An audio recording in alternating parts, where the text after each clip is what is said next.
Hello, welcome to the channel. My name is Carson Goblin and this is Goblin Cave TV. And today we have our first micro TTRPG that we're reviewing, that we're having a look at. It is called Outta Bubblegum. It was designed and made or written by Michael Sullivan and Jeffrey Grant. It was posted on a now defunct website. The graphics on the PDF that we're showing is being arranged and made by HourEleven. So this is not an easy one to track down. This is not a game you're going to be able to find on DriveThruRPG. You're going to have to search. You can find it on Reddit. You can find it here and there. But this is one I had to search to find, and it is good. It is stupidly good. Now, as always, we have Syrinscape in the background. We were playing the Syrinscape Sci-Fi. We don't get to use it as much as the fantasy, but it's so good. And we're playing Street Battle with heroes on the scene. We've actually had this one recently for pretty much most of our superhero games. We've been playing pretty much the same sound set. It's a really good one. I like it. There's got that action, the lasers, the explosions, everything in the background. I like it. So, if you ever want to play a role-playing game and you want that extra added thing, like that added elements to your role-playing games, pull out Syrinscape. It is amazing. You can put it on your laptop, on your phone, or even run it off your computer. It is really that good. If you're doing virtual games, you can run it on their online service. If you're one of the higher tier subscribers, it's a beta model at the moment, but damn, it is good. So check out Syrinscape.com. They're not a sponsor, but we would love them to be a sponsor because they are just so good. So proud of what they do. Anyway, back to Outta Bubblegum. So Outta Bubblegum is based on a really trashy cult movie from the 80s. I won't go through the movie in full because it's really bad, but there's a line in the movie where it pretty much says, "I'm here to kick ass and chew bubblegum, and I'm all out of gum." And that's it. That's what the line is. It's been around for many years. It was picked up by Duke Nukem 3D back in the early 90s. It stayed with that franchise for quite a while. It stayed as an action hero line for a long time. But it's a weird one. And this is essentially about that. So when I say it's a micro RPG or micro rule system, like I will usually have like things on the rule system, or use like on the overlays I'll have like how to find this. Well, you can't find it. You have to go searching. There's no real rules. I have one page only of rules, one page only of PDF to show for the entirety of this game. So basically there is one rule, and that rule determines your two actions. You only have two styles of actions. If you played D&D 5th edition, there's the whole action economy that goes on, which makes it more of a tactical tabletop game than a role-playing game. Sorry, I don't really like it. Controversial opinion, yep, who cares? But this is role-playing at its finest. You have two actions, as I said. One action you have is mundane, normal action. Done. Anything normal, anything you want to do, you can do it as a mundane, normal way. The other way of doing it, though, is the over-the-top kick-ass action. So over-the-top, not superhero, but action hero kick-ass action or kicking-ass action. That's the other one. And there's a slider. And so in the end, you're going to be only doing one of those two. And you can guess which one it is.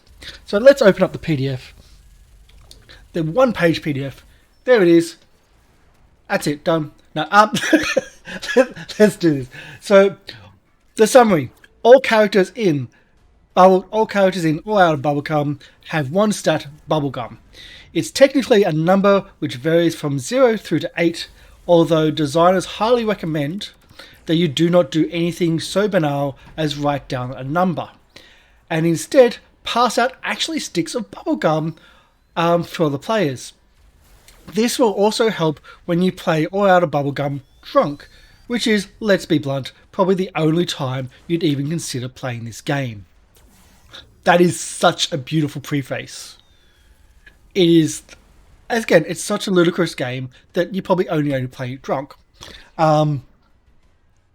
because it's so ludicrous. So bubblegum always starts out of 8. And as it suggests, it's best to play with sticks of bubblegum or bubblegum right in front of you, because that's your stat. That's your limit to what you can do.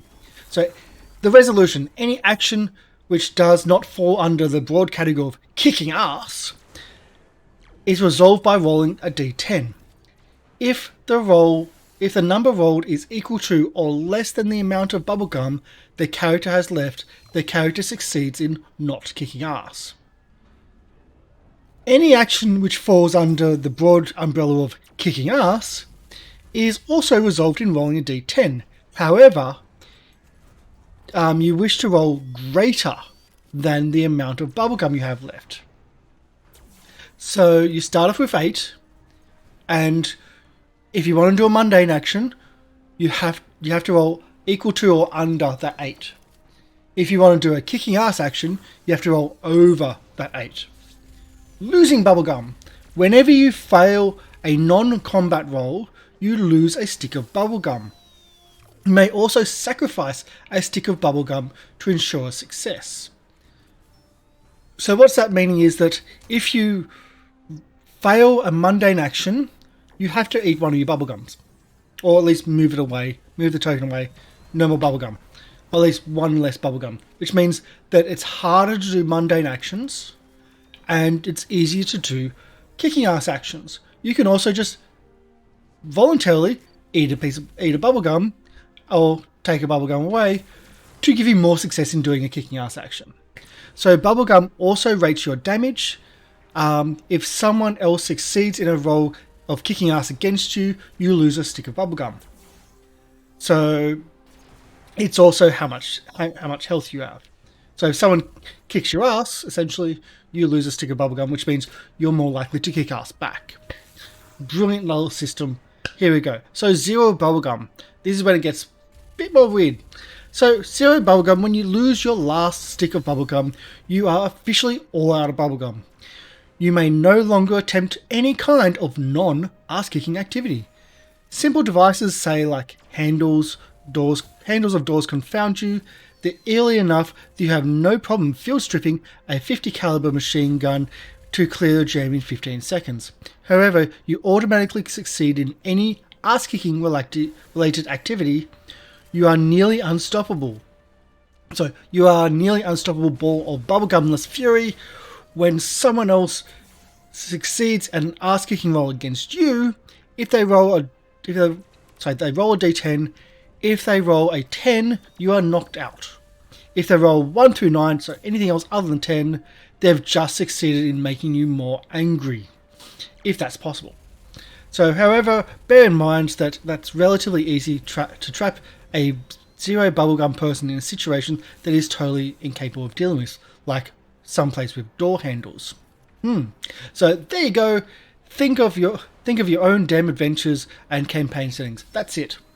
That is all of everything in Outta Bubblegum. That's it. We're finished. Done for the show. Thanks for coming. Fantastic. I love this system.